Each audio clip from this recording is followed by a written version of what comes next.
سلامونه. زما د تېرې ویډیو په تعقیب چې ویلي مې وو تاسې په یو مشخص کتګوري کې ویډیوګانې پوسټ کړئ. تاسې ته یو مثال وړاندې کوم چې دغه ورور ما سره تماس ونیو. زه یې د ده نوم سره ویډیو پوسټ کوم، هیله ده تاسې دی فالو هم کړئ، د سره به یو څه کومک وشي، خو تاسې د ده دغه زحمت وګورئ. دې ته وایي کانټینټ. دغسې منظم ویډیوګانې که تاسې هم پورته کړئ، تاسې به فالوورز ولرئ او ستاسې ویډیوګانې به وایرل شي.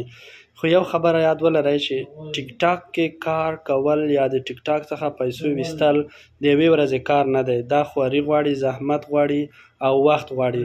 کیدای شي ځینې وخت ستاسې ویډیوګانې په یوه هفته کې وایرل شي او دغه کرایټیریا چې 10,000 فالوورز دي پوره یې کړئ، او یا هم کیدای شي دغه له تاسې میاشت 2 میاشتې وخت ونیسي.